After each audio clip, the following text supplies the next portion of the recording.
Nearly as long as we have been recording history, we've documented sexual assault. From the ancients to early explorers to today's celebrities, unwanted sexual advances have sadly been the norm. Since these injustices were so normalized, they often were overlooked and unpunished. Until modern times, victims rarely spoke out because of social norms, threats, and not being believed by authorities. It is still difficult for people to speak out about their consent being violated, but thanks to things like the Me Too movement, it's becoming easier for victims to speak out. Consent shouldn't have to be tricky. It's just a positive conversation between two intimate people to make sure that you feel comfortable and safe in any situation.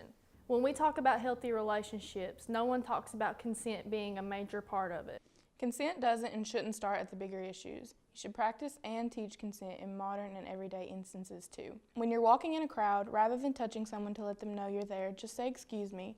Or another way to practice routine consent is to ask permission before posting or taking a photo of someone. Consent is the most important thing in a healthy relationship. Communicating is a major key because it controls what's okay and what's not okay. Asking simple questions like, "Is this okay? Are you comfortable with this? Should we go any further?" are important to getting consent. It should be as simple as knocking on someone's door before you enter. In other words, anything that could make a person feel violated or insecure, you should check before doing. And this mindset can be instilled at a young age. Teach your children to be mindful and respectful of others' feelings and privacy, and you'll be more likely to be respected in return. Having a grasp on this can lead to healthy relationships, friendships, and leave good examples for others. Let's talk about some things consent doesn't look like.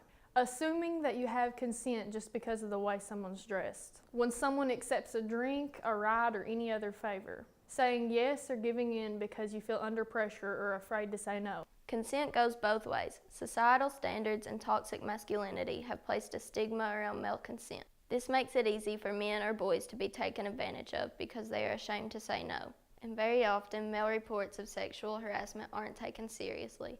It is not degrading, and it does not make you less of a man when you choose whether or not to give consent. No means no and should be respected no matter the circumstances or gender. There are major red flags to indicate that you are not in a consensual relationship. When your partner makes you feel that you owe them sexual favors just because you're dating them. They get mad, sad, etc. when you say no.